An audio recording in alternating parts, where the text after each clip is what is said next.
Cambodia has long been regarded as one of the most corrupt countries in Asia. And that's why we're heading there from Bali, Indonesia. As much as we hear from the media and the occasional horror stories from strangers and my mom, there's more to a country than the stories we hear. And we are here to see if that's true and if it's safe for solo female travelers. I spent 1 week here traveling from the south to the north, even taking my first overnight sleeper bus to make that judgment. Right off the bat when I landed, taxi touts were a little more aggressive, but a kind policeman shielded me from them and made sure I got on my Grab tuk-tuk safely. Given that this was my first time in Cambodia, I was really excited experiencing things in this country, from the food to the culture and people. Luckily for me, getting around in Cambodia is pretty straightforward in the city thanks to Grab. There's still a bulk of traditional drivers still trying to get customers on the streets, but you can politely decline and you won't get a bad reaction. Once, I arrived to a location only to realize it had closed down, but he waited patiently for me to figure things out before sending me on my way. And if you're traveling intercity, there are many physical storefronts along the streets that provide such services. There's the option to book online too, though I realize it's slightly more expensive, probably due to platform fees. Speaking of fees, it took me a while to get used to the currency system here. They use two currencies interchangeably, USD and their local riel, due to economic instability, which can get confusing. Sometimes when you pay in USD, the change is a mixture of both, and different shops have their own conversion rates, which you wouldn't bother calculating anyway. They also check the authenticity of your USD notes quite thoroughly because people have been dishonest, I believe. I've also learned to check for old series of notes because I once received that as change only for it to be rejected in other stores. As a solo traveler, I'd recommend booking social hostels because they offer the flexibility of alone time and social events, tours and activities. Some of the tours are even free, and those can be opportunities for you to reach out to other travelers and get trusted recommendations on places and things. I got lucky with mine because it was in a good spot walkable to the city centre and conveniently near a laundry shop, a transport service centre and even a supermarket.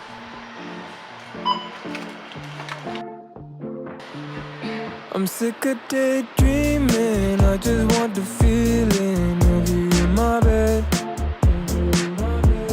I'm down to just waste time right below your waistline, want you by my head.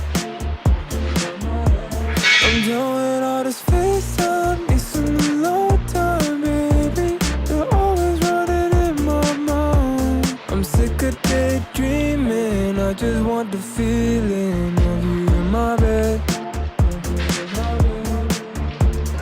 Can't spend time alone, give you my head, it just ain't.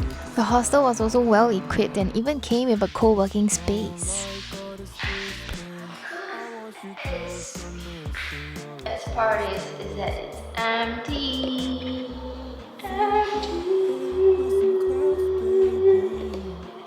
I've decided to take a nap because I prioritize health. Just gonna lock this in here.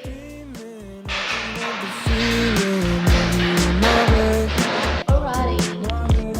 I'm down to just waste time. You can seriously taste the essence of iced coffee. How do they do this? It's so fascinating. Favorite drink in Cambodia, if not my favorite vibe. I'm sick of daydreaming, I just want the feeling of you in my bed. I know you're tired of waiting, but my friend said that we need some patience. We don't wanna wait no more, can't take breaks no.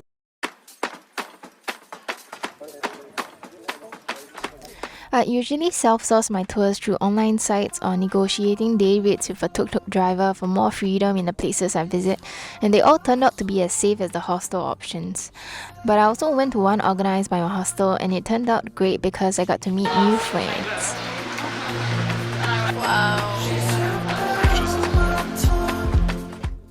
Especially after a heavy tour through Cambodia's dark history like the Genocide Museum and the killing fields, talking to others helped me process the experience better. It was also very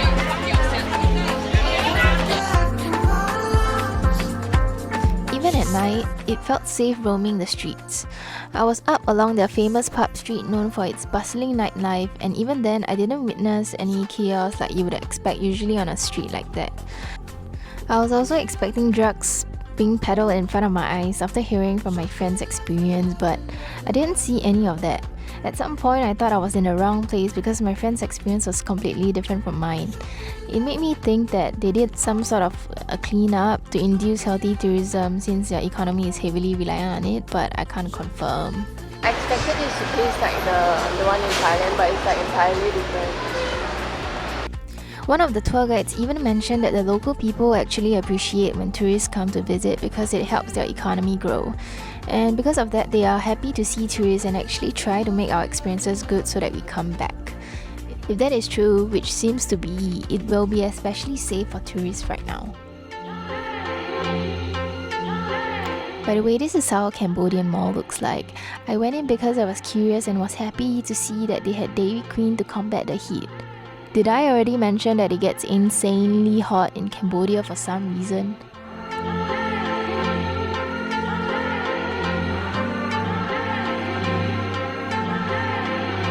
Finally, I also tried the overnight bus that got me leaving my hostel in the wee hours of the night.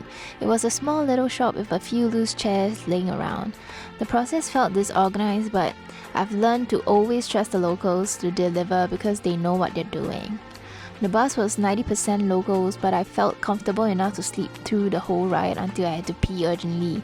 But even then, the driver was nice enough to speed and stop just for me because everybody else was sound asleep. The guy beside me even accompanied me across the road and guarded the toilet door.